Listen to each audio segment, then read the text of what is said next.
Hello students, कैसे हैं आप सब। आशा करते हैं आप स्वस्थ होंगे, अच्छे होंगे और खूब मन लगाकर पढ़ रहे होंगे।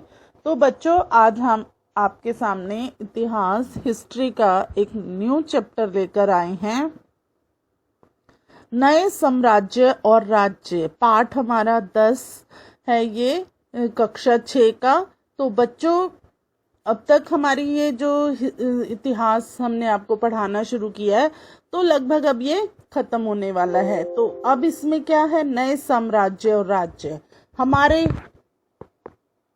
यहाँ पर किस तरह से हमने जीवन जीना शुरू किया था, ये हम पाठ 1 से आपको पढ़ा रहे हैं। तो अब पढ़ते पढ़ते अब आप देख रहे हो कि कितना चेंज आता जा रहा है, कितना बदलाव आ गया है। अब नए साम्राज्य बन गए हैं, राज्य बन गए हैं, और किस तरह से हमने विकास किया है वो सब इस पाठ में हम पढ़ेंगे। तो जब भी हम कोई पाठ शुरू करते हैं, उसमें एक बच्चे के द्वारा अपनी जिज्ञासा प्रकट की होती है। वो बच्चा क्वेश्चन पूछ रहा होता है कि ये कैसे हुआ, कब हुआ।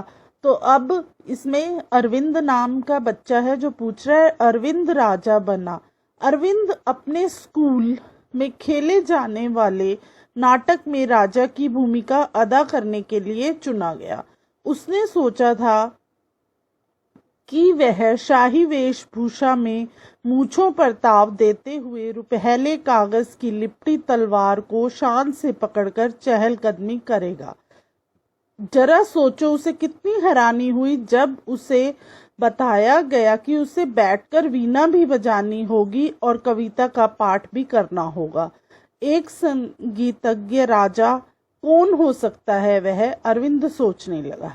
तो बच्चों, क्या है इसमें, अरविंद को बोला गया कि आप अब एक राजा की भूमिका, आपके यहाँ भी स्कूल में जब छोटे छोटे नाटक होते हैं, विद्यालय में जो भी नाटक होते हैं, उसमें बच्चों को प्रेरणा शिक्षा दी जाती है। किसी भी एक विषय को लेकर नाटक बनाया जाता है और उसके माध्यम से बच्चों को ज्ञान की प्राप्ति होती है। तो इसी तरह कि हमारे नए साम्राज्य के राजा कैसे थे, तो इसके बारे में बच्चों को समझाने के लिए क्या हुआ, एक नाटक जो है वो स्कूल में खेला गया। तो उसमें अरविंद को क्या था, राजा की भूमिका बनानी थी, राजा की भूमिका निभानी थी। तो उसने तो यही सोचा ना कि राजा किस तरह से होते हैं।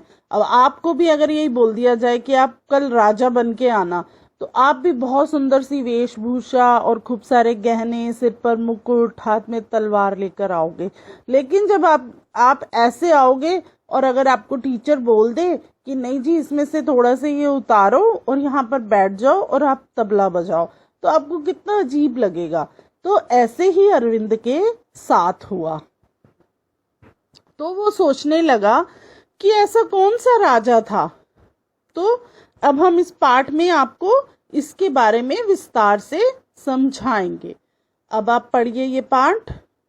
क्या बताती हैं प्रशस्तियां। अब प्रशस्तियां आपको क्या बताती हैं, इसके बारे में आप देखेंगे। दरअसल अरविंद गुप्त वंश के प्रसिद्ध राजा समुद्रगुप्त की भूमिका अदा करने जा रहा था। समुद्रगुप्त के बारे में हमें इलाहाबाद के अशोक स्तंभ पर खुदे एक लंबे अभिलेख से पता चलता है। इसकी रचना समुद्रगुप्त के दरबार में कवि व मंत्री रहे हरिशेषन द्वारा एक काव्य के रूप में की गई थी। तो बच्चों, किसकी भूमिका निभा रहा था अरविंद, गुप्त वंश के प्रसिद्ध राजा समुद्रगुप्त की भूमिका। और इसके बारे में कहाँ से पता लगा, हमने देखा था ना, हमने आपको पिछले पाठों में पढ़ाया कि जो सम्राट अशोक थे, उन्होंने गौतम बुद्ध की बातों से वो और महावीर स्वामी की बातों से बहुत प्रेरित हुए थे और उन्होंने जगह जगह पर स्तंभ लगवाए थे और उन पर बहुत सुंदर पंक्तियां जो हैं वो लिखी हुई थी। तो वो उन्हीं वहां पर ही लिखे हुए एक अभिलेख से पता लगा कि समुद्रगुप्त जो हैं, समुद्रगुप्त के दरबार में एक कवि और मंत्री थे। उन्होंने उनका नाम है हरिसेन। उन्होंने एक बहुत सुंदर कविता के रूप में उसका उल्लेख किया हुआ था। आगे देखते हैं। यह एक विशेष किस्म का अभिलेख है जिसे प्रशस्ति कहते हैं। यह एक संस्कृत शब्द है जिसका अर्थ प्रशंसा होता है। प्रशस्तियां लिखने का प्रचलन पहले भी था, जैसे तुमने अध्याय 9 में गौतमी पुत्र श्री सातकर्णी की प्रशस्ति के बारे में पढ़ा, परंतु गुप्त काल में इनका महत्व और बढ़ गया। तो बच्चों, प्रशस्तियां क्या होती हैं? प्रशस्तियां, अब आप देखो, आपने इसमें पढ़ भी लिया कि प्रशस्तियां क्या होती हैं। यह एक संस्कृत का शब्द है और इसका क्या अर्थ है? प्रशंसा। प्रशंसा उसी की होती है ना जिसने बहुत अच्छे कार्य किए होते हैं। अब आप देखिए, अब जिस दिन आप बहुत अच्छा कार्य करके आते हैं और अपने अध्यापक को अपना कार्य दिखाते हैं और फिर उसके बाद अध्यापक सब बच्चों के सामने आपकी प्रशंसा करता है, और उस समय पर क्या होता था कि प्रशस्तियां, किसी के भी बहुत अच्छी अच्छी बातें होती थी, उनको एक स्तंभ पर लिख दिया जाता था। या जैसे अब आपने देखा होगा कि आज के समय में तो किताबें लिखी जाती हैं, उस समय में दीवारों पर, पत्थरों पर, इन चीजों पर जो है वो लिखा जाता था। और क्या था कि गुप्त काल में इनका जो प्रचलन था या महत्व था वो धीरे धीरे बढ़ रहा था। आगे देखते हैं हम समुद्रगुप्त की प्रशस्ति। अब समुद्रगुप्त की प्रशंसा किस तरह से बढ़ी वो देखो, आओ देखें समुद्रगुप्त की प्रशस्ति हमें क्या बताती है। कवि ने इसमें राजा की एक योद्धाओं को जीतने वाला राजा, विद्वान तथा एक उत्कृष्ट कवि के रूप में भरपूर प्रशंसा की है। यहाँ तक कि उसे ईश्वर के बराबर बताया गया है। प्रशस्ति में लंबे लंबे वाक्य दिए हैं, यहाँ वैसे ही एक वाक्य का अंश दिया गया है। तो बच्चों, जो समुद्रगुप्त थे उनकी जो प्रशंसा थी वो किस तरह की थी? वो एक कवि थे, एक योद्धा थे और उन्होंने बहुत से युद्ध को जीत हासिल की हुई थी और वो बहुत ही विद्वान थे। और उनकी जो प्रशंसा है वो बहुत तरीके से की गई थी। वो योद्धा थे, कवि थे, विद्वान थे, उन्होंने बहुत राज्यों पर युद्ध में विजय प्राप्त की हुई थी। और इसके साथ साथ उनको किसका बराबर माना गया? उनको ईश्वर के, भगवान के बराबर जो है सम्मान दिया गया। उनकी प्रशंसा में बहुत ही लंबे लंबे जो हैं वाक्य लिखे गए। यहाँ एक वाक्य है, अब उसका उनके बारे में ही लिखा हुआ एक वाक्य है, वो आपको बताया गया है, वो देखिए आप। योद्धा समुद्रगुप्त, जिनका शरीर युद्ध मैदान में कुठारों, कुल्हाड़ियों, तीरों, भालों, बर्छों, तलवारों, लोहे की गदाओं, नुकीले तीरों तथा अन्य सैकड़ों हथियारों से लगे घावों के दाग से भरे होने के कारण अत्यंत सुंदर दिखता है। तो बच्चों, जो एक योद्धा होता है, जब वो युद्ध करने जाता है तो वो अपने शरीर की परवाह नहीं करता कि उसे कहाँ चोट लग रही है, क्या हो रहा है। उसका तो एक ही मकसद होता है कि मुझे युद्ध में विजय प्राप्त करनी है, मुझे अपने दुश्मन को हराकर अपने राज्य को सुरक्षित करना है। तो ऐसे ही थे समुद्रगुप्त। अब उनका शरीर किस तरह से था? उनके शरीर पर बहुत सारे हथियारों के घाव थे, बर्छों के, तीरों के, तलवारों के। युद्ध करते समय बच्चों, पहले के समय में जब युद्ध होते थे तो इन्हीं चीजों का इस्तेमाल किया जाता था। तो ये उन सब के जो निशान हैं समुद्रगुप्त के शरीर पर दिखाई देते थे। अब आपको यहाँ पर एक साइड में 2 चित्र दिखाई दे रहे हैं। वो चित्र है वीणा बजाने वाला राज्य। समुद्रगुप्त के कुछ अन्य गुणों को सिक्कों पर दिखाया गया है, जैसे इस सिक्के में उन्हें वीणा बजाते हुए दिखाया गया है।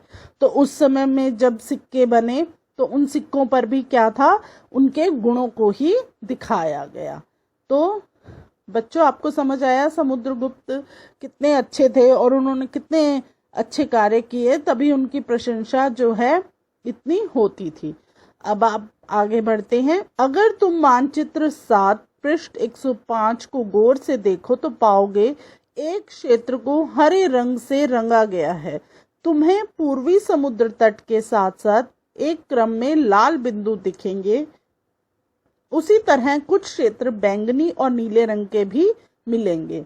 तो बच्चों, जब हमने यह चित्र मानचित्र के बारे में पढ़ाया था आपको, तो वहां पर उस मानचित्र को अगर आप खोल के देखेंगे तो वहां पर लाल, हरे, बैंगनी, नीले रंग के रंग से राज्यों को दिखाया गया, जगहों को दिखाया गया है। उन पर जो बिंदु हैं वो इन सब रंगों के हैं। तो इससे क्या पता चलता है? यह मानचित्र इस प्रशस्ति में प्राप्त जानकारियों के आधार पर बनाया गया है।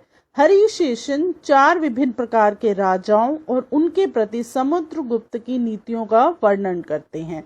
तो हरिशेष ने लिखा था ना, इनके बारे में बताया था। तो उन्होंने कौन से 4 जो हैं विभिन्न राजा कौन से थे और उनके प्रति जो समुद्रगुप्त की नीतियां थी, उनका वर्णन कितना किया है वो हम आगे पढ़ेंगे। पहला है, मानचित्र में हरे रंग का क्षेत्र आर्यावर्त के उन 9 शासकों का है जिन्हें समुद्रगुप्त ने हराकर उनके राज्य को अपने साम्राज्य में मिला लिया। तो बच्चों, जो हरे रंग का क्षेत्र है वो आर्यावर्त के उन 9 शासकों का है जिन्हें समुद्रगुप्त ने हराकर क्या किया था? अपने साम्राज्य में मिला लिया। नंबर 2, इसके बाद दक्षिणापथ के 12 शासक आते हैं। कितने शासक आते हैं? 12 शासक आते हैं। इनमें से कुछ की राजधानियों को दिखाने के लिए मानचित्र पर लाल बिंदु दिए गए हैं। तो वो जो 12 शासक थे उनकी राजधानियों को दिखाने के लिए क्या किया गया था? मानचित्र में लाल बिंदु अंकित हैं। इन सब ने हार जाने पर समुद्रगुप्त के सामने समर्पण किया था। तो जब ये 12 शासक हार गए थे तो इन्होंने क्या किया? समुद्रगुप्त के आगे अपना समर्पण कर दिया, अपने राज्य को समुद्रगुप्त को सौंप दिया। समुद्रगुप्त ने उन्हें फिर से शासन करने की अनुमति दे दी। तो समुद्रगुप्त ने क्या किया कि ठीक है, तुम हार गए हो, लेकिन अपने राज्य वापस ले लो और इन पर शासन करो। तो देखो कितना बड़ा दिल था समुद्रगुप्त का। आगे देखते हैं। पड़ोसी देशों का आंतरिक घेरा बैंगनी रंग से रंगा गया है। इसमें असम तटीय, बंगाल, नेपाल और उत्तर पश्चिम के कई गण या संघ आते हैं। ये समुद्रगुप्त के लिए उपहार लाते थे, उनकी आज्ञाओं का पालन करते थे तथा उनके दरबार में उपस्थित हुआ करते थे। तो बच्चों, अब इसमें क्या है? इसमें जो पड़ोसी देश थे उनको किस रंग से रंगा गया? बैंगनी रंग से। और इसमें क्यों, कौन से जो हैं क्षेत्र आते हैं? पड़ोसी देश आते हैं हमारे असम के तटीय, बंगाल, नेपाल, उत्तर पश्चिम के कई संघ आते हैं। ये जो थे समुद्रगुप्त के लिए क्या लेके आते थे? उपहार लेके आते थे और उनकी बातों को मानते थे, उनकी आज्ञा का पालन करते थे। और उनके जब दरबार, समुद्रगुप्त का दरबार लगता था तो वो लोग वहां पर उपस्थित होते थे। अब नंबर 4 क्या है? बाह्य इलाके के शासक जिन्हें नीले रंग से रंगा गया था संभवतः कुषाण तथा शक वंश के थे। इसमें श्रीलंका के शासक भी थे। इन्होंने समुद्रगुप्त की अधीनता स्वीकार की है और अपनी पुत्रियों का विवाह उससे किया है। तो अब जो बाह्य शासक थे वो किस रंग, उनको किस रंग से दर्शाया गया है? नीले रंग से। और ये कौन थे? ये कुषाण और शक वंश के थे। और इन्होंने, ये कहाँ के शासक भी थे? ये श्रीलंका के शासक थे। तो और इन्होंने क्या है? समुद्रगुप्त की अधीनता की, हम तो आपके अधीन ही कार्य करेंगे, हम आपके अधीन हैं। और इन्होंने अपनी जो बेटियां थी उनका विवाह भी समुद्रगुप्त से करवा दिया। आगे देखते हैं हम। मानचित्र में प्रयाग, इलाहाबाद का पुराना नाम, उज्जैन तथा पाटलिपुत्र, पटना ढूंढो। ये गुप्त शासन के महत्वपूर्ण केंद्र थे। आर्यावर्त तथा दक्षिणापथ के राज्यों के साथ समुद्रगुप्त के व्यवहार में क्या अंतर था? क्या इस अंतर के पीछे तुम्हें कोई कारण दिखाई देता है? अब उज्जैन तथा पाटलिपुत्र का पुराना नाम क्या था? पुराना नाम उज्जैन, इलाहाबाद का पुराना नाम, और उज्जैन तथा पाटलिपुत्र पटना। पाटलिपुत्र को आज के समय में हम पटना बोलते हैं। ये क्या थे? गुप्त शासन के केंद्र थे। अब आप यहाँ पर देखो, इस मानचित्र में आपको पाटलिपुत्र दिखाई दे रहा है, नालंदा के साथ ही पाटलिपुत्र है। और क्या है इसमें? थानेसर, मथुरा, कन्नौज, प्रयाग, बंगाल की खाड़ी, इसमें काले रंग से बिंदु हैं और ये लाल रंग से जो हैं इनके साथ साथ के क्षेत्र दिखाई दे रहे हैं। जो ये हल्के जामुनी रंग के हैं ये आंतरिक राज्य हैं, और जो हल्के नीले रंग के हैं वो क्या है? बाहरी राज्य हैं। और फिर आर्यवत जो हल्के रंग से दिखाई दे रहे हैं, और काले बिंदु हैं वो क्या है? वहां के नगर हैं। और जो ये लाल रंग से हैं ये गुप्त वंश के द्वारा जीते गए नगर हैं। तो अब आपको इससे मानचित्र की समझ ज्यादा अच्छे से आ जाएगी। तो इसमें क्या है? ये जो हल्के जामुनी रंग के दिखाई दे रहे हैं ये हमारे आंतरिक राज्य हैं, और हल्के नीले रंग वाले बाहरी राज्य आ गए। और जो इसमें हल्का हरा रंग है, बिल्कुल हल्का हरा रंग है, वो है हमारे आर्यव्रत। तो बच्चों समझ में आ गया आपको ये मानचित्र? अब हम आगे बढ़ते हैं। आगे आप देखिए वंशावली क्या है, अब हम इसके बारे में आपको बताएंगे। अब एक इसमें कॉलम दिया हुआ है, उसमें है विक्रम संवत 58 ईसा पूर्व में प्रारंभ होने वाले विक्रम संवत को परंपरागत रूप से गुप्त राजा चंद्रगुप्त द्वितीय के नाम से जोड़ा जाता है, और ऐसा कहा जाता है कि उन्होंने शकों पर विजय के प्रतीक के रूप में इस संवत की स्थापना की तथा विक्रमादित्य की उपाधि धारण की थी। तो बच्चों क्या था? 58 ईसा पूर्व में प्रारंभ होने वाले विक्रम संवत क्या होता है? विक्रम संवत एक नया वर्ष, जिस दिन हमारा नया वर्ष शुरू होता है उसको विक्रम संवत कहते हैं। हिंदू जो हैं इस दिन से अपना नया वर्ष मानते हैं। यह अप्रैल मार्च के आखिर में या अप्रैल के शुरू में होता है। तो इस दिन से जो हिंदू लोग हैं अपना नया साल, नया वर्ष मानते हैं। तो इस दिन क्या है? इस दिन क्या हुआ था? जो गुप्त राजा चंद्रगुप्त को किस नाम से? द्वितीय के नाम से जोड़ा जाता है, और कहा जाता है कि उन्होंने शकों पर विजय के प्रतीक के रूप में इस संवत की स्थापना की थी और विक्रमादित्य की उपाधि धारण की थी। अब आगे देखते हैं हम इसमें वंशावलियां। अधिकांश प्रशस्तियां शासकों के पूर्वजों के बारे में ही बताती हैं। यह प्रशस्ति भी समुद्रगुप्त के पर पितामह यानी कि परदादा, दादा, पिता और माता के बारे में बताती है। उनकी मां कुमारी देवी लक्ष्मी गण की थी और पिता चंद्रगुप्त गुप्त वंश के पहले शासक थे, जिन्होंने महाराजाधिराज जैसे बड़ी उपाधि धारण की थी। समुद्रगुप्त ने भी यह उपाधि धारण की। उनके दादा और परदादा का महाराजा के रूप में ही उल्लेख है। इससे यह आभास मिलता है कि धीरे धीरे इस वंश का महत्व बढ़ता गया। तो पहले आपको हम वंशावली का अर्थ बताते हैं। वंशावली क्या है? वंशावली जैसे एक वंश जो है वो किस तरह से चला, पहले कौन आए उस वंश में, उनके जैसे अब ये समुद्रगुप्त हैं, इनके दादा, परदादा, पहले परदादा आएंगे, फिर दादा आए, फिर पिता आए, ऐसे ही उनके बारे में जो है बताया गया है। तो उसके बाद क्या है, ये अब सारे उनके क्या थे? पूर्वज। उनके जो अधिकांश शासक थे उनके जो पूर्वजों के बारे में वंशावली में वर्णन है, और इसके साथ साथ उनकी प्रशंसा की गई है। यह प्रशस्तियां भी समुद्रगुप्त के परिपितामह, पितामह, परिपितामह किसको बोला? परदादा को। फिर पितामह किसको? दादा को। और फिर उनके पिता और माता के बारे में। अब देखो इसमें उनकी माता का भी जिक्र किया गया है। उनकी माँ कौन थी? कुमारी देवी उनकी माँ थी। लिच्छवी गण की थी। कौन से गण की थी वो? लिच्छवी गण की। और पिता कौन थे?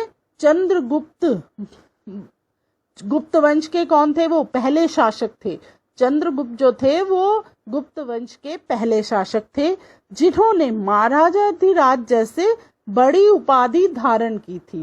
पहले देखो, पहले राजा होते थे तो उनको जब उपाधियां दी जाती थी तो उनको किस नाम से दी जाती थी? महाराजाधिराज। आपने कई बार पुरानी पिक्चरें देखी होंगी, उसमें कैसे बोलते हैं कि महाराजाधिराज उपस्थित हो रहे हैं सभा में, इस तरह से संबोधित किया जाता था।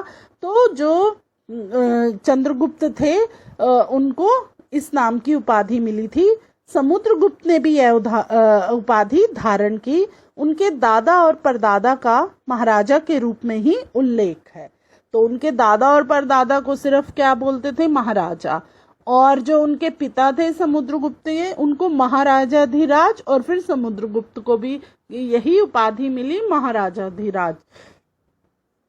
इससे यह जो है पता चलता है कि यह वंश कैसे धीरे धीरे बढ़ता चला गया और इसका महत्व भी कितना अधिक था। समुद्रगुप्त के बारे में हमें उनके बाद के शासकों जैसे उनके बेटे चंद्रगुप्त द्वितीय की वंशावली पूर्वजों की सूची से भी जानकारी मिलती है। उनके बारे में अभिलेखों तथा सिक्कों से पता चलता है उन्होंने पश्चिम भारत में सैन्य अभियान में अंतिम शासक को परास्त किया।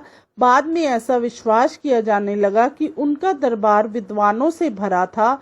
इनमें से कुछ के बारे में जानकारी अध्याय 11 में मिलेगी।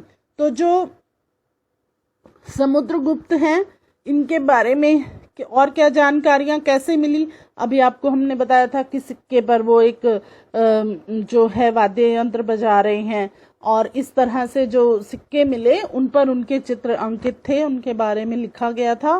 तो जो समुद्रगुप्त हैं उनके जो बाद में जो शासक हुए, जैसे उनके बेटे थे और क्या था, चंद्रगुप्त द्वितीय की वंशावली से भी जानकारी मिलती है, क्योंकि जो जानकारियां मिलती हैं वो आगे आगे जो हमारा वंश बढ़ता जाएगा तो उसके बारे में। अब आपका जो है, आप भी कभी अपने दादा के पास बैठोगे तो वो बताएंगे कि उनके पिता किस तरह से थे, और उसके बाद फिर उनको अगर थोड़ा बहुत ज्ञान होगा तो वो उनके पिता के बारे में बताएंगे। ऐसे ही फिर आप क्या करोगे, आप अपने पिता के बारे में, दादा के बारे में ऐसे ऐसे आगे अपने बच्चों को बताते जाओगे। तो ये जो है वंशावली, इसको बोलते हैं कि वो बढ़ती जाती है और फिर उनके बारे में जो ज्ञान प्राप्त था वो लिखा जाता है या बताया जाता है। तो इनकी जानकारी जो है वो अभिलेख लिखे हुए थे उनसे ही प्राप्त हुई। और जो उन्होंने क्या किया था, पश्चिम भारत में एक सैन्य अभियान चलाया था और उसके वहां पर जो क्या अंतिम उसको हरा दिया था, जो अंतिम वहां का शासक था उसको हरा दिया था। और जो था कि बाद में ऐसा विश्वास लोगों में पैदा हो गया कि जो उनका दरबार है वो विद्वानों से ही भरा हुआ है। और इसके बारे में अधिक जानकारी आपको हम अगले पाठ 11 में बताएंगे। आगे देखते हैं बच्चों, हर्षवर्धन तथा हर्षचरित। जिस तरह गुप्त वंश के शासकों के बारे में अभिलेखों तथा सिक्कों से पता चलता है, उसी तरह कुछ अन्य शासकों के बारे में उनकी जीवनी से पता चलता है। ऐसे ही एक राजा हर्षवर्धन थे जिन्होंने करीब 1400 साल पहले शासन किया। उनके दरबारी कवि बाण भट्ट ने संस्कृत में उनकी जीवनी हर्षचरित लिखी। इसमें हर्षवर्धन की वंशावली देते हुए उनके राजा बनने तक का वर्णन चीनी तीर्थ यात्री श्वेन त्सांग, जिसके बारे में तुमने अध्याय 9 में पढ़ा है, काफी समय के लिए हर्ष के दरबार में रहे।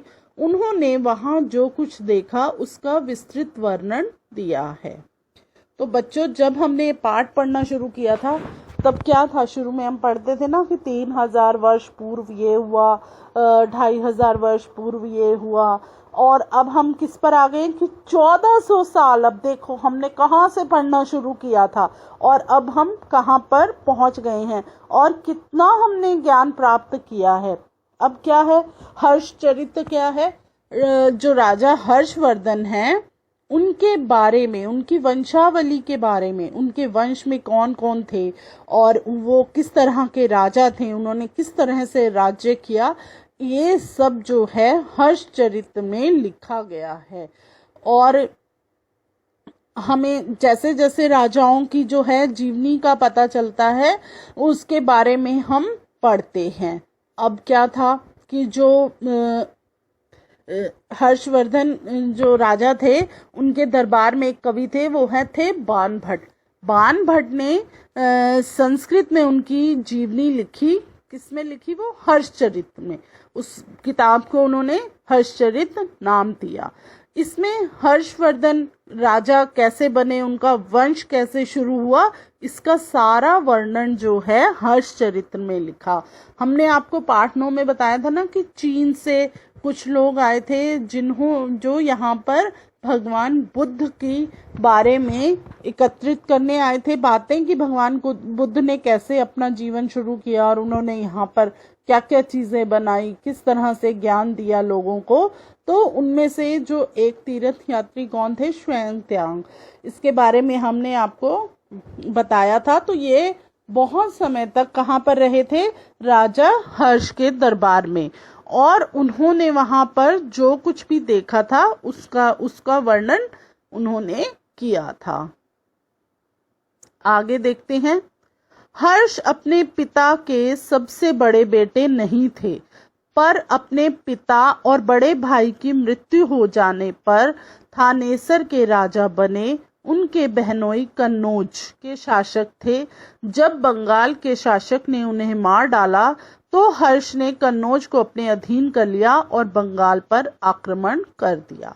तो जो बच्चों ऐसे ही होता है ना, जो राजा होता है उसका सबसे बड़ा बेटा ही क्या बनता है? राजा बनता है। परंतु इसमें क्या था कि जो हर्षवर्धन थे वो अपने पिता के बड़े बेटे नहीं थे, क्योंकि उनके जो बड़े बेटे थे उनकी मृत्यु हो गई थी और राजा की भी मृत्यु हो गई। तो उन दोनों की मृत्यु हो जाने पर थानेसर के राजा बने हर्ष। तो फिर उसके बाद क्या था कि उनके जो बहनोई हैं, जो उनके बहन के पति थे, बहनोई बच्चों बहन के पति को बोला गया है।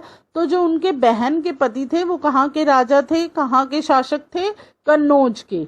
और जब बंगाल के शासक ने उन्हें मार दिया तो हर्ष ने क्या किया कि कन्नौज को भी अपने अधीन कर लिया और बंगाल पर आक्रमण कर दिया। जब बंगाल के शासक ने उनके बहनोई को मारा तो उनका गुस्सा तो आना था ही ना, कि उनको क्रोध आया कि कैसे इन्होंने हमारे बहनोई को मार दिया। तो उन्होंने क्या किया, कन्नौज को अपने अधीन ले लिया और फिर थानेसर और कन्नौज मिल गए और इन्होंने फिर क्या किया, बंगाल पर आक्रमण कर दिया। मगध तथा संभवतः बंगाल को जीतकर उन्हें पूर्व में जितनी सफलता मिली थी उतनी सफलता अन्य जगहों पर नहीं मिली। जब उन्होंने नर्मदा नदी को पार कर दक्कन की ओर बढ़ने की कोशिश की तब चालुक्य नरेश पुलकेशिनी द्वितीय ने उन्हें रोक दिया। तो बच्चों जब राजा हर्ष ने क्या किया, बंगाल पर विजय प्राप्त की, मगध पर विजय प्राप्त की, ये सब जो राज्य थे ये पूर्व दिशा की ओर थे। तो ये जो देश थे ये पूर्व की ओर थे। तो इन पर इनको क्या है, बहुत अधिक सफलता मिली। पर जब उतनी ही सफलता इनको दूसरे स्थानों पर नहीं मिली तो इन्होंने क्या किया, नर्मदा नदी को पार कर कर जब ये दक्षिण की ओर बढ़ रहे थे तो वहां के जो राजा थे चालुक्य, नरेश और पुलकेशिनी द्वितीय, इन्होंने इन राजाओं ने इनको रोक दिया। तो अब हम आगे देखते हैं। पल्लव, चालुक्य तथा पुलकेशिनी द्वितीय की प्रशस्तियां। अब उसमें देखो जो राजा हर्ष को रोकने वाले कौन से राजा थे, राजा चालुक्य और पुलकेशिनी। तो अब इनके बारे में जो हमें प्रशंसा पत्र मिले हैं उनका वर्णन करेंगे। तो इस काल में पल्लव और चालुक्य दक्षिण भारत के सबसे महत्वपूर्ण राजवंश थे। पल्लवों का राज्य उनकी राजधानी कांचीपुरम के आसपास के क्षेत्रों से लेकर कावेरी नदी के डेल्टा तक फैला था, जबकि चालुक्यों का राज्य कृष्णा और तुंगभद्रा नदियों के बीच स्थित था। तो बच्चों, जब राजा हर्ष दक्षिण की ओर बढ़ रहे थे तो इन्हीं राजाओं ने उन्हें रोक लिया था। तो अब आप देख रहे हो कि यहाँ के क्या हैं, दक्षिण भारत के सबसे महत्वपूर्ण राजवंश थे। पल्लवों का राज्य उनकी राजधानी कांचीपुरम के आसपास का क्षेत्र है। क्षेत्र से लेकर कहाँ तक फैला हुआ है, कावेरी नदी के डेल्टा तक फैला हुआ है। और चालुक्यों का राज्य कृष्णा और तुंगभद्रा नदियों के बीच फैला हुआ है। और चालुक्यों की राजधानी ऐहोल थी। चालुक्यों की राजधानी कौन सी थी, ऐहोल थी। यह एक प्रमुख व्यापारिक केंद्र था। कौन सा एक क्या था, मुख्य व्यापार का केंद्र था। धीरे धीरे यह एक धार्मिक केंद्र भी बन गया। तो धीरे धीरे क्या बनता गया, धार्मिक केंद्र, जहां कई मंदिर थे। पल्लव और चालुक्य एक दूसरे की सीमाओं का अतिक्रमण करते थे। मुख्य रूप से राजधानियों को निशाना बनाया जाता था जो समृद्ध शहर थे। तो बच्चों क्या था, चालुक्यों की राजधानी कौन सी थी, ऐहोल थी। यह एक प्रमुख व्यापार का केंद्र था। और फिर धीरे धीरे क्या हुआ कि यहाँ पर धार्मिक कार्यक्रम ज्यादा होने लगे, तो एक धार्मिक केंद्र भी बन गया। यहाँ पर बहुत से मंदिर थे। और जो है चालुक्य और पल्लव क्या करते थे, एक दूसरे की सीमाओं पर ही क्या है अतिक्रमण करते रहते थे और एक दूसरे की राजधानियों को ही निशाना बनाते रहते थे। जो कि अब राजधानी जो होती है बच्चों, वो समृद्ध शहर होता है। अब जैसे अब हमारे भारत की राजधानी दिल्ली है, तो ये क्या है, एक समृद्ध शहर के रूप में मानी जाती है। इसी तरह से ही ये लोग राजधानियों पर ही आक्रमण करते थे, क्योंकि वो बहुत पावरफुल होती थी, वहां पर सब कुछ होता था। आगे देखते हैं हम। पुलकेशिनी द्वितीय सबसे अधिक प्रसिद्ध चालुक्य राजा थे। उनके बारे में हमें उनके दरबारी कवि रवि कीर्ति द्वारा रचित प्रशस्ति से पता चलता है। इसमें उनके पूर्वजों, खास तौर से पिछली 4 पीढ़ियों के बारे में बताया गया है। पुलकेशिनी द्वितीय को अपने चाचा से यह राज्य मिला था। तो बच्चों, आपने देखा जब से हमने आपको राजाओं के बारे में बताया, तो वहां पर एक दरबारी कवि होते थे। हर एक राजा के दरबार में एक कवि होता था जिसको दरबारी कवि बोलते थे। वो कवि राजा की प्रशंसा करता था और उसके राज्य में जो अच्छे कार्य हो रहे हैं उनकी प्रशंसा करता था, उनके बारे में लिखता था। तो जो है पुलकेशिनी द्वितीय में जो है उनके प्रसिद्ध राज्य प्रसिद्ध वो थे, राजा चालुक्य थे। उसके बारे में उनके भी दरबारी कवि रवि कीर्ति ने लिखा, प्रशंसा में लिखा। इसमें उनके पूर्वज उनकी जो पिछली 4 पीढ़ियां थी उसके बारे में उन्होंने उसका वर्णन किया। तो ये जो पुलकेशिनी को राज्य मिला था, ये राज्य उनको किसके द्वारा मिला, अपने पिता के द्वारा नहीं मिला था, अपने चाचा के द्वारा यह राज्य उनको मिला था। आगे देखते हैं हम। रवि कीर्ति के अनुसार उन्होंने पूर्व तथा पश्चिम दोनों समुद्रीय तटों इलाकों में अपने अभियान चलाए। इसके अतिरिक्त उन्होंने हर्ष को भी आगे बढ़ने से रोका। हर्ष का अर्थ आनंद होता है। कवि का कहना है कि इस पराजय के बाद हर्ष अब हर्ष नहीं रहा। पुलकेशिनी द्वितीय ने पल्लव राजा के ऊपर भी आक्रमण कर दिया, जिसे कांचीपुरम की दीवार के पीछे शरण लेनी पड़ी। तो बच्चों, हमने आपको बताया था ना, अब उनके जो कवि हैं रवि कीर्ति, उन्होंने क्या लिखा कि पूर्व तथा पश्चिम दोनों समुद्रीय तटीय इलाकों में इन्होंने अपना अभियान चलाया, और जब राजा हर्ष बढ़ रहे थे तो इन्होंने उनको भी रोक दिया। और हर्ष का क्या अर्थ बताया इसमें रवि कीर्ति ने? आनंद। तो इसके बाद कवि का कहना था कि राजा अपनी हार के बाद हैं वो नहीं रहे, तो उनकी मृत्यु हो गई या वो छोड़कर चले गए। उन्होंने हार अपनी स्वीकार उनसे बर्दाश्त ही नहीं हुई। इसके बाद क्या हुआ? पुलकेशिनी द्वितीय ने पल्लव राजा के ऊपर भी आक्रमण कर दिया, और जब पल्लव राजा के ऊपर आक्रमण कर दिया तो पल्लव राजा को क्या करना पड़ा? कांचीपुरम की दीवार के पीछे उन्होंने क्या लिया? शरण ले ली। उसकी दीवार के पीछे अपने बचाव के लिए चले गए। पर चालुक्यों की विजय अल्पकालीन थी। जो चालुक्य के राजा थे उनकी जो जीत थी वो थोड़े समय के लिए ही थी। अल्पकालीन मतलब कुछ समय के लिए। लड़ाई से दोनों वंश दुर्लभ होते गए। पल्लवों और चालुक्यों को अंततः राष्ट्रकूट तथा चोल वंशों ने समाप्त कर दिया। इसके बारे में तुम कक्षा 7 में पढ़ोगे। तो बच्चों, जो इनकी विजय थी वो कुछ समय के लिए थी, और लड़ाई से क्या हुआ कि दोनों ही दुर्लभ। अब आप हर वक्त लड़ाई करते रहोगे तो आप में उतनी शक्ति, उतनी क्षमता नहीं रहेगी कि हर समय ही आप जो है लड़ाई करते रहोगे। तो लड़ाई में बहुत चीज़ों का नुकसान होता है, बहुत चीज़ों की मान हानि होती है।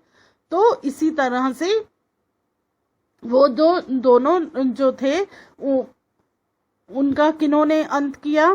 राष्ट्रकूट तथा चोल वंशों ने इनको समाप्त कर दिया। इसके बारे में हम आपको कक्षा 7 में पढ़ाएंगे। आगे देखते हैं हम। इन राज्यों का प्रशासन कैसे चलता था? अब आपने राजाओं के बारे में पढ़ा। अब हम कि राजाओं उनके जो थे राजा किस तरह से थे, कौन कौन थे, अब इनका जो प्रशासन था वो कैसे चलता था। पहले के राजाओं की तरह इन राजाओं के लिए भूमि कर सबसे महत्वपूर्ण बना रहा। तो हम शुरू से आपको बताते रहे हैं कि राजा जो है भूमि का कर लेते थे, और वो इनके लिए क्या था? बहुत ही महत्वपूर्ण था। प्रशासन की प्राथमिक इकाई गांव होते थे। तो प्रशासन की जो पहली इकाई थी वो क्या थी? गांव थे। लेकिन धीरे धीरे कई नए बदलाव आए। धीरे धीरे क्या हुआ? कई जो हैं नए बदलाव आए। राजाओं ने आर्थिक, सामाजिक, राजनीतिक या सैन्य शक्ति रखने वाले लोगों का समर्थन जुटाने के लिए कई कदम उठाए। तो राजाओं ने क्या किया? आर्थिक, सामाजिक, राजनीतिक या सैन्य शक्ति रखने वाले लोगों का समर्थन जुटाने के लिए जो है वो कई कदम उठाए। उदाहरण के तौर पर कुछ महत्वपूर्ण प्रशासकीय पद अनुवांशिक बन गए, अर्थात बेटे अपने पिता के पद पाते थे। जैसे कि कवि हरिसेन अपने पिता की तरह महान दंड नायक अर्थात मुख्य न्याय अधिकारी थे। तो बच्चों, क्या था कि वहाँ पर धीरे धीरे बहुत समय के अनुसार हर एक चीज़ में बदलाव आता गया। राजाओं की जो है आर्थिक स्थिति में सुधार हुआ, सामाजिक, राजनीतिक, इस तरह से। और इनमें कुछ उदाहरण हैं, जैसे जो पद थे, जो महत्वपूर्ण पद थे, वो क्या थे? अनुवांशिक बन गए, ज़रूरत बन गए। जैसे बेटे अपने पिता का पद पाते थे, उसी तरह से ही कवि हरिसेन अपने पिता की तरह महादंड नायक अर्थात मुख्य न्याय करने के अधिकारी बन गए। नंबर 2, कभी कभी एक ही व्यक्ति कई पदों पर कार्य करता था। जैसे कि हरिसेन एक महान दंड नायक होने के साथ साथ कुमार मात्य अर्थात एक महत्वपूर्ण मंत्री तथा एक संधि विग्राहक अर्थात युद्ध और शांति के विषयों का भी मंत्री था। तो बच्चों, क्या था कि कभी कभी तो क्या हुआ कि एक ही व्यक्ति को कई जो है कार्य सौंप दिए गए। अब जैसे अब आप देखते हो आज के समय में भी राजनीतिक दलों में क्या होता है, हमारे यहाँ पर जैसे आप देखते हो ना, जब कोई सरकार बनती है तो बताया जाता है ये शिक्षा मंत्री हैं, ये केंद्र मंत्री हैं, ये यातायात के मंत्री हैं, परिवहन मंत्री हैं। तो इस तरह से उस समय में भी राजा के दरबार में कार्यभार संभालने के लिए लोगों को नियुक्त किया जाता था। तो अब तो हर एक चीज एक ही कार्य संभालने के लिए नेता होते हैं। उस समय एक ही व्यक्ति को 2 या 3 जो है कार्यभार संभालने के लिए दे दिए जाते थे। तो हरिसेन कौन थे?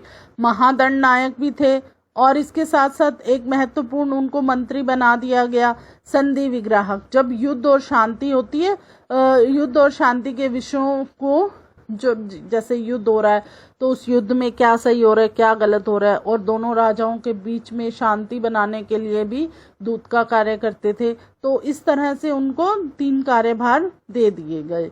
आगे देखते हैं हम। संभवतः वहां के स्थानीय प्रशासन में प्रमुख व्यक्तियों का बहुत बोलबाला था। इनमें नगर श्रेष्ठी यानी मुख्य बैंकर या शहर का व्यापारी, सार्थवाह यानी व्यापारियों के काफिले का नेता, प्रथम कुलीक अर्थात मुख्य शिल्पकार तथा कायस्थों यानी लिपिकों के प्रधान जैसे लोग होते थे। तो बच्चों क्या था, स्थानीय प्रशासन में मुख्य व्यक्तियों का बोलबाला होता था।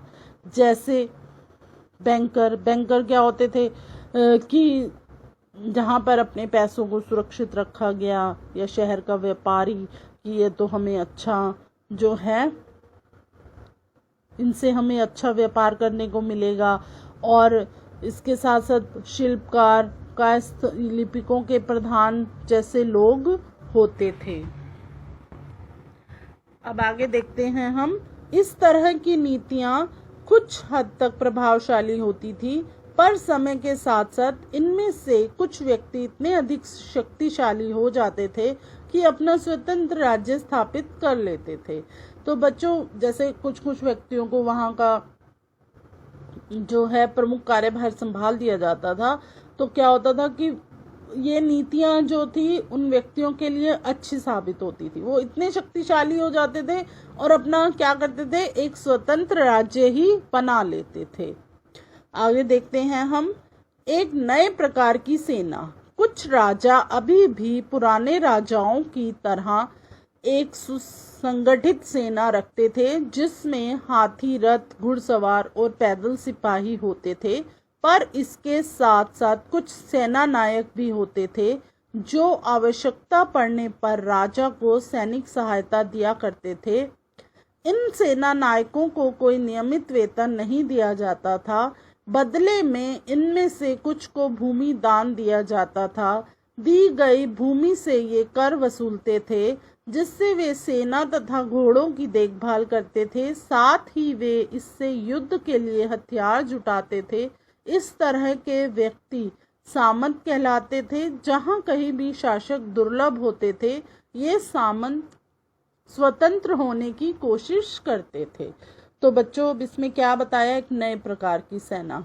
अब एक नए प्रकार की सेना किस तरह की थी? जो भी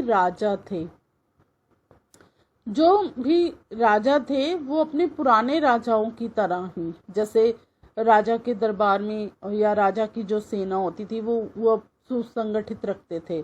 उसमें क्या होता था, हाथी, रथ, घुड़सवार और पैदल सिपाही उनकी सेना में शामिल होते थे। और इसके साथ साथ वो क्या करते थे, सेना नायक भी रखते थे, जो आवश्यकता पड़ने पर राजा को सैनिक सहायता दिया करते थे। और इन सेना नायकों को कोई नियमित वेतन नहीं दिया जाता था। इन सेना नायकों को क्या है, एक वेतन नहीं मिलता था कि आपको हर महीने इतना जो है मिलेगा, ऐसा कुछ नहीं था। इनको बदले में कुछ भूमि दे दी जाती थी और ये भूमि से कर वसूलते थे। और इस कर वसूलते थे तो उसी कर से ये अपनी सेना और घोड़ों की देखभाल करते थे।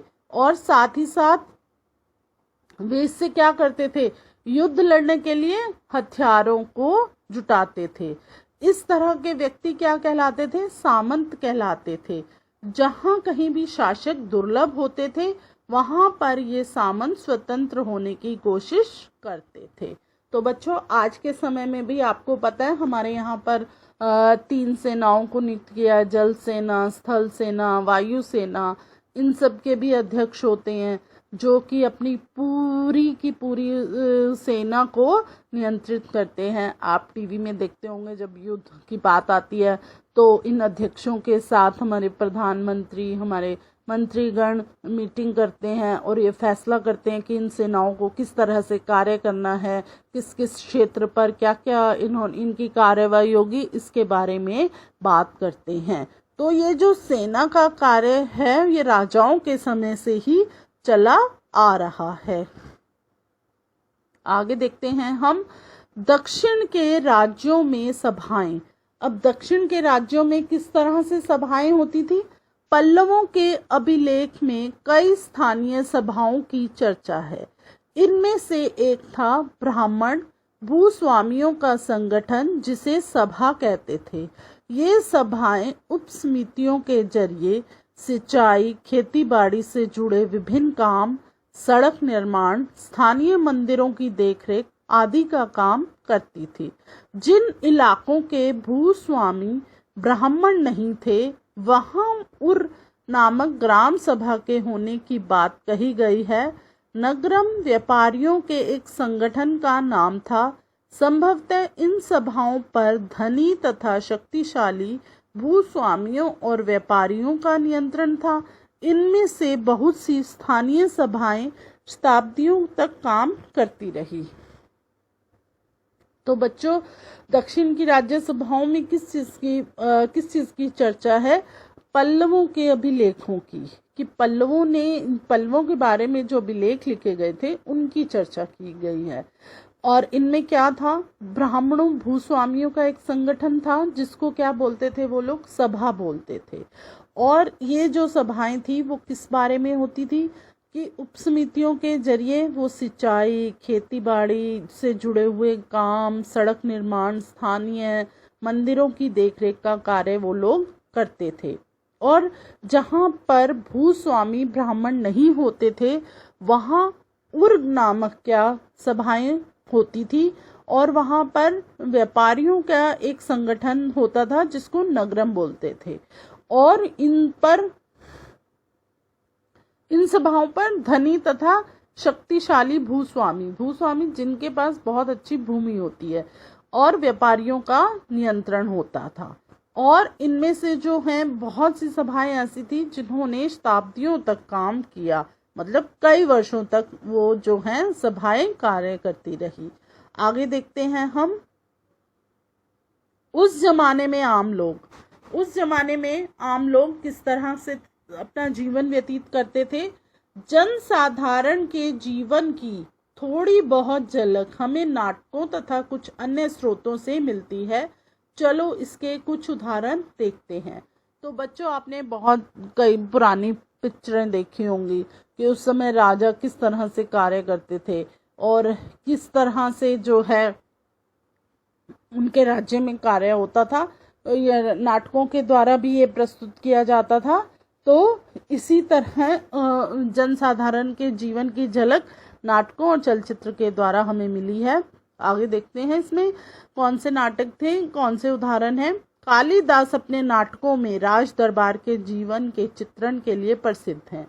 तो कालिदास एक कवि हैं, बहुत हमारे माने हुए। उनके जो नाटक होते थे उनमें उनके नाटकों में किस चीज का चित्रण हमें देखने को मिलता है, राज दरबार का। इन नाटकों में एक रोचक बात यह है कि राजा और अधिकांश ब्राह्मणों को संस्कृत में बोलते हुए दिखाया गया है। तो बच्चों, पहले संस्कृत भाषा का ही प्रचलन हुआ था। तो इन नाटकों में जो है राजा और जो ब्राह्मण थे वो संस्कृत भाषा में ही बोलते हुए दिखाई देते थे, जबकि अन्य लोग तथा महिलाएं प्राकृत भाषा बोलते हुए दिखाए गए हैं।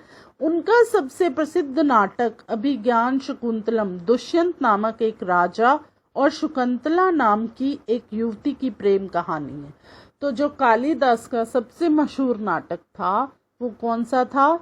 अभिज्ञान शकुंतलम। अभिज्ञान शकुंतलम में राजा दुष्यंत और शकुंतला की प्रेम कहानी को बहुत ही सुंदर जो है दृश्य के रूप में प्रस्तुत किया कालिदास ने, और ये एक बहुत ही मशहूर नाटक जो है बना था। इस नाटक में गरीब मछुआरे के साथ राज कर्मचारियों के दुर्व्यवहार की बात भी कही गई।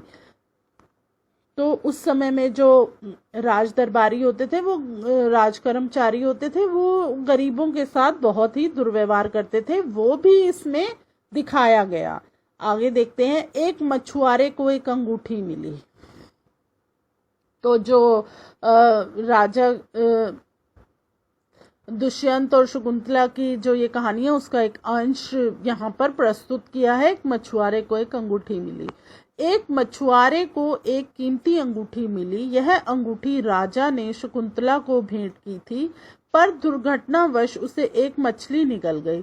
जब मछुआरा इस अंगूठी को लेकर राजमहल पहुंचा तो द्वारपाल ने उस पर चोरी का आरोप लगाया और मुख्य पुलिस अधिकारी भी बुरी तरह से पेश आए। राजा उस अंगूठी को देखकर बहुत खुश हुए और उन्होंने मछुआरे को इनाम दिया। पुलिस वाला और द्वारपाल मछुआरे से इनाम का कुछ हिस्सा हड़पने के लिए उसके साथ शराब खाने चल पड़े।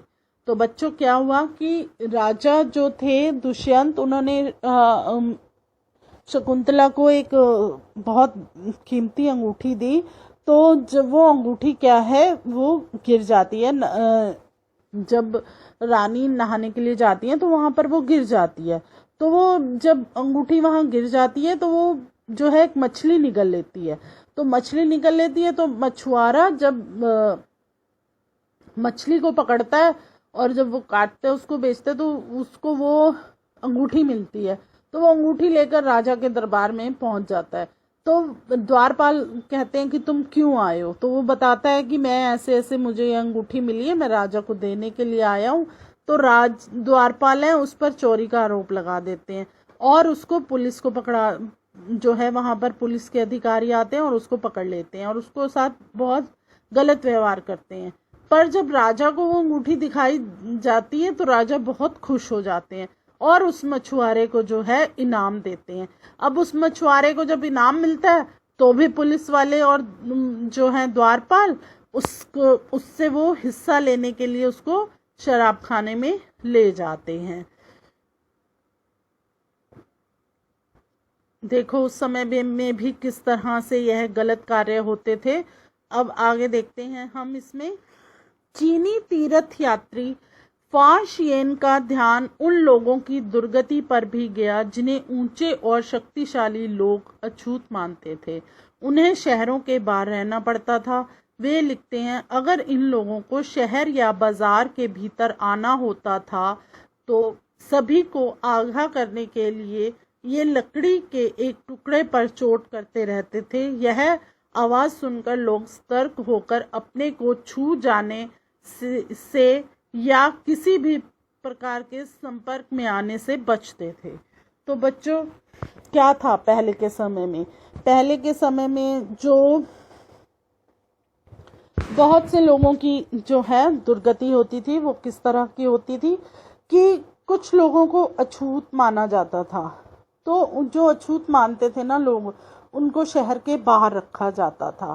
तो जब चीनी यात्री फाशियन आए तो उन्होंने इसके बारे में अपनी लिखा कि किस तरह से कि अछूत और गरीब लोगों को यह सब सहना पड़ता है कि जब उनको शहर में आना है या बाजार में सामान लेने के लिए आना है तो वो एक टुकड़े पर लकड़ी बजाते हुए आते थे ताकि कि लोग सतर्क हो जाएं और उनके साथ टच ना हो या उनके किसी भी चीज़ को उनका हाथ ना लग जाए। तो इसलिए वो लोग उस समय दूर होते चले जाते थे। तो यह सब चीज़ जो है फाशियन को अच्छी नहीं लगी। आगे देखते हैं। एक जगह बाण भट्ट द्वारा अभियान पर निकली राजा की सेना का बड़ा सजीव चित्रण किया गया है। अब बाणभट्ट जो थे यह भी राजा थे और इनकी जो बड़ी सेना थी उसका कितना सुंदर एक चित्रण किया गया है, वो हम पढ़ते हैं। राजा की सेना। राजा बड़ी मात्रा में साजो सामान लेकर यात्रा करते थे। इनमें हथियारों के अतिरिक्त रोजमर्रा के उपयोग में आने वाली चीजें जैसे बर्तन, असबाब जिसमें सोने के पायदान भी शामिल थे, खाने पीने का सामान, बकरी, हिरन, खरगोश, सब्जियां, मसाले आदि विभिन्न प्रकार की चीजें शामिल होती थी। ये सारी चीजें ठेल गाड़ियों पर या ऊंटों तथा हाथियों जैसे सामान ढोने वाले जानवरों की पीठ पर लाद कर ले जाया करती थी। इस विशाल सेना के साथ साथ संगीतकार नगाड़े, बिगुल तथा तुरही बजाते हुए चलते रहते थे। तो उस समय क्या होता था, राजा जब निकलते थे तो वो अपने साथ यात्रा पर जब निकलते थे तो अपने साथ बहुत से सामान लेकर चलते थे। एक तो रोजमर्रा के उपयोग में आने वाली चीजें तो होती थी, उसमें बर्तन, पायदान, हथियार और खाने पीने का सामान। और जैसे खाने पीने के सामान में वो क्या लेकर चलते थे, जैसे बकरी, हिरन, खरगोश, ये सब पहले के समय में राजा खाते थे, तो इन सबको भी वो अपने साथ लेकर चलते थे। सब्जियां, मसाले और इसके साथ साथ शामिल होते थे ठेल गाड़ियों पर या ऊंटों पर हाथियों जैसे सामान ढोने वाले जानवरों की पीठ पर ही लादकर ये सब लेकर जाते थे। इस विशाल सेना के साथ साथ संगीतकार नगाड़े, बिगुल तथा तुरी बजाते हुए चलते रहते थे। जब ये सेना चलती थी तो जो संगीतकार हैं वो नगाड़े बजाते हुए चलते थे, बिगुल बजता रहता था ताकि लोगों को पता चले कि राजा जो है अपनी सेना लेकर यात्रा पर जा रहे हैं। अब आगे देखते हैं। रास्ते में पड़ने वाले गांव वालों को उनका सत्कार करना पड़ता था। वे दही, गुड़ तथा फूलों का उपहार लाते थे तथा जानवरों को चारा भी देते थे। वे राजा से भी मिलना चाहते थे ताकि अपनी शिकायत या कोई अनुरोध उनके सामने रख सकें। अब जब राजा अपनी यात्रा पर निकलता था तो वो जिस भी शहर से होकर या गांव से होकर निकलता था तो वहां पर लोग आ जाते थे वहां के, तो वो राजा के सत्कार के लिए क्या लेकर आ जाते थे, दही, गुड़, फूल और उनके जानवरों के लिए चारा। और क्योंकि वो फिर ये सब सामान लेकर आते थे, राजा की इज्जत करते थे और इसके साथ साथ वो राजा से भी मिलना चाहते थे और अपनी परेशानियों, दिक्कतों को राजा के सामने प्रस्तुत करना चाहते थे। आगे देखते हैं। पर ये सेनाएं अपने पीछे विनाश और विध्वंस की निशानी छोड़ जाती थी। अक्सर गांव वालों की झोपड़ियां हाथी कुचल डालते थे और व्यापारियों के काफिले में जूते बैल इस हलचल भरे माहौल से डरकर भाग खड़े होते थे। बाणभट्ट लिखते हैं, पूरी दुनिया धूल के गर्त में डूब जाती थी। तो बच्चों, जब ये लोग अपना काफिले के साथ निकलते थे तो बहुत चीजों का नुकसान होता था। क्या नुकसान होता था कि जो रास्ते में जैसे झोपड़ियां आ रही हैं वो उड़ जाती थी और जो है हाथी जो है फसल और जो पशु वहां से ऊंट, घोड़े ये सब निकलते थे, तो ये जो है बहुत सी चीजों का नुकसान करते हुए चलते थे। तो बाणभट्ट लिखते हैं, इससे पूरी दुनिया जो है वो क्या हो जाती थी, धूल के गर्त में। मतलब जब मिट्टी उड़ती है तो वो बहुत कुछ उड़ा कर ले जाती है। तो इसी तरह जब राजा का काफिला वहां से निकलता था तो वो बहुत चीजों का नुकसान कर देता था। आगे देखते हैं हम। अन्यत्र मानचित्र 6 पृष्ठ 76-77 में अरब ढूंढो। मरुभूमि होते हुए भी सदियों से अरब यातायात का एक बड़ा केंद्र था। दरअसल अरब व्यापारी तथा नाविकों ने भारत और यूरोप, देखो पृष्ठ संख्या 92 के बीच समुद्री व्यापार बढ़ाने के लिए एक महत्वपूर्ण भूमिका निभाई थी। अरब में रहने वाले अन्य लोगों में बेदुई थे जो घुमक्कड़ काबिले होते थे। ये मुख्य रूप से ऊंटों पर आश्रित होते थे क्योंकि यह एक ऐसा मजबूत जानवर है जो मरुभूमि में भी स्वस्थ रह सकता है। तो बच्चों, मरुभूमि रेगिस्तान को बोला गया है इसमें। जो रेगिस्तान, अरब का एक हिस्सा भी क्या है, रेगिस्तान से भरा हुआ है। और वहाँ पर क्या था, यातायात का एक बड़ा केंद्र था। वहाँ पर क्या है, अरब व्यापारी और नाविक जो हैं वो भारत और यूरोप के बीच क्या था, समुद्री व्यापार बढ़ाने के लिए एक महत्वपूर्ण भूमिका जो है वो निभाई थी उन्होंने। और वे ऊँटों पर क्यों आश्रित होते थे, आपने देखा है, आपको पढ़ाया भी गया है। जो ऊँट होते हैं वो रेगिस्तान के जहाज होते हैं। तो रेगिस्तान में ऊँट जो है एक कामयाब पशु है। इस पर लाद कर जो है सामान एक स्थान से दूसरे स्थान पर ले जाया जाता है। ये कई दिनों तक जो है इसको पानी की ज़रूरत नहीं होती। आपको पता है रेगिस्तान में बहुत दूर दूर तक पानी नहीं मिलता है। ये अपने एक थैली में पानी स्टोर करके रखता है। तो इसीलिए जो लोग हैं वो ऊँटों पर ही क्या है, आश्रित होते थे। लगभग 1400 साल पहले पैगंबर मोहम्मद ने अरब में इस्लाम नाम के एक नए धर्म की शुरुआत की। ईसाई धर्म की तरह इस्लाम ने भी अल्लाह को सर्वोपरि माना है। उनके बाद सभी को समान माना गया है। यहाँ इस्लाम धर्म के पवित्र ग्रंथ कुरान का एक अंश भी दिया गया है। तो बच्चों, 1400 साल पहले क्या हुआ, पैगंबर मोहम्मद ने अरब में क्या किया, इस्लाम धर्म की शुरुआत किया। तो ईसाई धर्म की तरह ही क्या था, ईसाई धर्म क्या है हमारा, जो क्रिश्चियन लोग होते हैं। अब इस्लाम धर्म क्या हुआ, इस्लाम मुसलमान है। ये लोगों ने अल्लाह को ही क्या हुआ, सर्वोपरि माना। उनके लिए अल्लाह जो है सबसे बड़े हैं। उसके बाद सभी को उन्होंने सम्मान दिया। और जो इस्लाम धर्म का पवित्र ग्रंथ क्या है, कुरान। और हमारे ईसाई धर्म का क्या था, बाइबल। और इस्लाम धर्म का क्या हुआ ग्रंथ, सबसे पवित्र ग्रंथ उन्होंने किसको माना, कुरान को।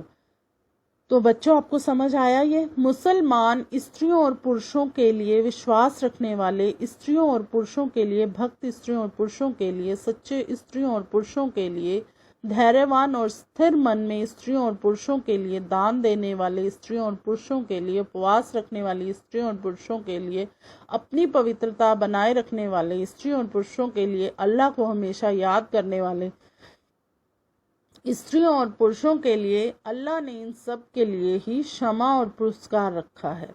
अगले 100 साल के दौरान इस्लाम उत्तरी अफ्रीका, स्पेन, ईरान और भारत में फैल गया। अरब नाविक जो इस उपमहाद्वीप के तटीय बस्तियों से पहले से ही परिचित थे, अब अपने साथ इस नए धर्म को भी ले आए। अरब के सिपाहियों ने करीब 1300 साल पहले सिंध, आज के पाकिस्तान में है, को जीत लिया। तो बच्चों, जो मुसलमान थे उन्होंने देखो कितनी चीज़ों को क्या किया, कितनी इसमें बातें बताई गई हैं कि जो स्त्री पुरुष विश्वास के लायक होते हैं, जो सच्चे मित्र हैं, जो धैर्यवान और स्थिर हैं, और जो उपवास रखने वाले हैं, इन सब को उन्होंने, और जो पवित्रता बनाए रखते हैं, और जो हमेशा अल्लाह को याद रखते हैं, अल्लाह जो है इन सबको क्या करता है, क्षमा कर देता है और इनको पुरस्कार देता है। तो धीरे धीरे इस्लाम धर्म इतना फैल गया, ये इस्लाम जो है उत्तरी अफ्रीका, स्पेन, ईरान और भारत में भी आ गया। तो जो लोग इससे परिचित थे, अरब नाविक जो इस उपमहाद्वीप की तटीय बस्तियों से परिचित थे, वो अपने साथ इस धर्म को भी ले आए। और अरब के जो सिपाही थे उन्होंने 1300 साल पहले, जो आज सिंध है पाकिस्तान में, उसको क्या है, जीत लिया। तो बच्चों देखो, इस्लाम धर्म किस तरह से शुरू हुआ, किस तरह से इसकी वो है नींव रखी गई। तो अब आपको समझ में आया ये हमारा पाठ, इसमें किस तरह से साम्राज्य और राज्य और राजा के बारे में आपको बताया गया कि उस समय के जो राजा हैं वो किस तरह से अपना जीवन जीते थे, और उनके राज्य में जो कवि होते थे वो उनके वंशों के बारे में, उनकी अच्छाइयों के बारे में जो है वो किस तरह से प्रशस्ति पत्र जो है लिखते थे, यह अभिलेख जो हैं पत्थरों पर, किताबों में, पन्नों पर लिखा जाता था। और उस समय क्या होता था, संस्कृत भाषा जो है वो राजा और ब्राह्मण बोलते थे, संस्कृत भाषा का प्रचलन था। तो इस पाठ में आपको कितना कुछ सीखने को मिला। तो बच्चों, हम आशा करते हैं इस पाठ में आपने बहुत अच्छी बातों का ज्ञान प्राप्त किया। अब हम इस पाठ का अभ्यास करते हैं। अब हम अभ्यास शुरू करते हैं। सही या गलत बताओ। पहला है, हरिशेषन ने गौतमी पुत्र की श्री सत करने की प्रशंसा में प्रशस्ति लिखी। गलत। नंबर 2, आर्यव्रत के शासक समुद्रगुप्त के लिए भेंट लाते थे। गलत। नंबर 3, दक्षिणापथ में 12 शासक थे। सही। नंबर 4, गुप्त शासकों के नियंत्रण में 2 महत्वपूर्ण केंद्र तक्षशिला और मैदुर थे। गलत। अगला है हमारा 5वां, ऐहोल पल्लवों की राजधानी थी। गलत।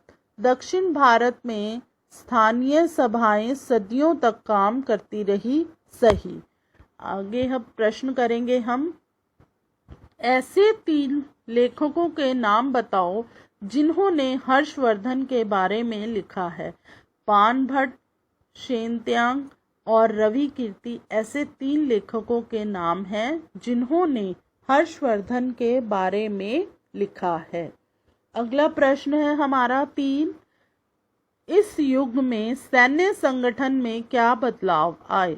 इस युग में निम्नलिखित बदलाव आए।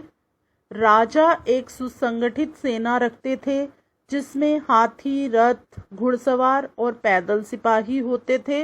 नंबर 2, वे सेना नायक भी रखते थे जो आवश्यकता पड़ने पर राजा को सैनिक सहायता दिया करते थे। नंबर 3, इन सेना नायकों को कोई नियमित वेतन नहीं दिया जाता था। इन्हें भूमि दान दिया जाता था। वे दी गई भूमि से कर वसूल करते थे जिससे वे सेना तथा घोड़ों की देखभाल करते थे। आगे लिखिए, ये सेना नायक सामंत कहलाते थे। जहाँ कहीं भी शासक दुर्लभ होते थे, ये सामंत स्वतंत्र होने की कोशिश करते थे। प्रश्न 4, इस काल की प्रशासनिक व्यवस्था में तुम्हें क्या क्या नई चीजें दिखती हैं। तो इसका आप उत्तर लिखें। प्रशासन की प्राथमिक इकाई गांव होते थे, लेकिन धीरे धीरे कई बदलाव आए। राजाओं ने आर्थिक, सामाजिक, राजनीतिक या सैन्य शक्ति रखने वाले लोगों का समर्थन जुटाने के लिए कई कदम उठाए। कुछ महत्वपूर्ण, अब इनके आप पॉइंट बना के लिख सकते हैं। नंबर 1, कुछ महत्वपूर्ण प्रशासकीय पद अनुवांशिक बन गए, जिनका अर्थ है बेटे अपने पिता का पद पाते थे, जैसे कि कवि हरिसेन अपने पिता की तरह महान दंड नायक अर्थात मुख्य न्याय अधिकारी थे। नंबर 2 पॉइंट लिख सकते हैं आप। कभी कभी एक ही व्यक्ति कई पदों पर कार्य करता था, जैसे कि हरिसेन एक महान दंड नायक होने के साथ साथ कुमार मात्य अर्थात एक महत्वपूर्ण मंत्री तथा एक संधि विग्राहक अर्थात युद्ध और शांति के विषयों का भी मंत्री था। नंबर 3 पॉइंट, स्थानीय प्रशासन में प्रमुख व्यक्तियों का बोलबाला था। इनमें नगर श्रेष्ठी यानी मुख्य बैंकर या शहर का व्यापारी, सारथवाह यानी तथा कायस्थ यानी लिपिकों के प्रधान जैसे लोग होते थे। अगला प्रश्न है प्रश्न 5, क्या तुम्हें क्या लगता है कि समुद्रगुप्त की भूमिका अदा करने के लिए अरविंद को क्या करना पड़ेगा। अब इसका उत्तर लिखें। अगर अरविंद राजा समुद्रगुप्त की भूमिका अदा करता है तो उसे निम्नलिखित कार्य करने पड़ेंगे। नंबर 1, वह शाही वेशभूषा में मूंछों पर ताव देते हुए रुपहले कागज में लिपटी तलवार को शान से पकड़कर चहलकदमी करेगा। नंबर 2, वह राज सिंहासन पर बैठकर वीणा बजाएगा और कविता पाठ भी करेगा। नंबर 3, वह एक महान योद्धा की तरह कई युद्ध लड़ेगा और उन युद्धों को उसे जीतना भी पड़ेगा। प्रश्न 6, क्या प्रशस्तियों को पढ़कर आम लोग समझ लेते होंगे? अपने उत्तर के कारण बताओ। अब आप इसका उत्तर लिखें।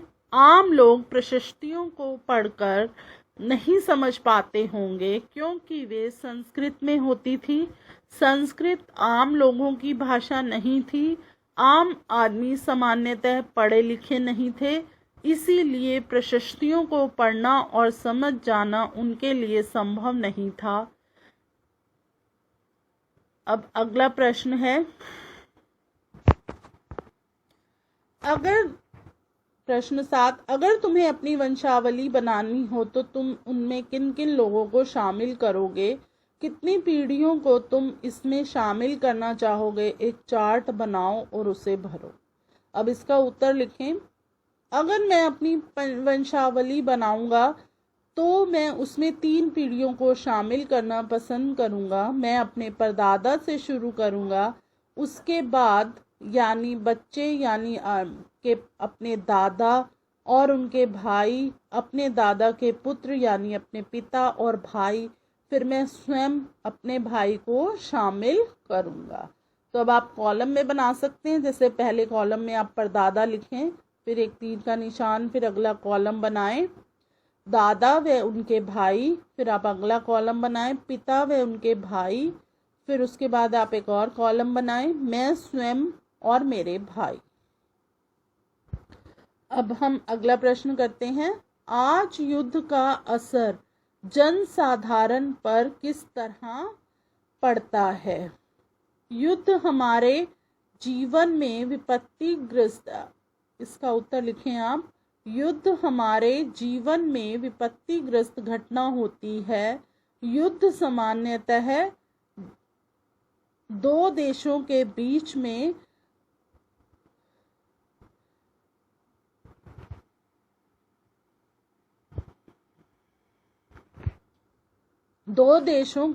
में या संयुक्त रूप से विभिन्न देशों के समूहों के बीच लड़ा जाता है, जबकि सामान्य लोगों का युद्ध के पीछे का मुख्य उद्देश्य के प्रति कोई लगाव नहीं होता है। वे युद्ध से सबसे ज़्यादा प्रभावित होते हैं। बड़ी संख्या में वे लोग युद्ध में मारे जाते हैं जिनका कोई भी दोष नहीं होता है।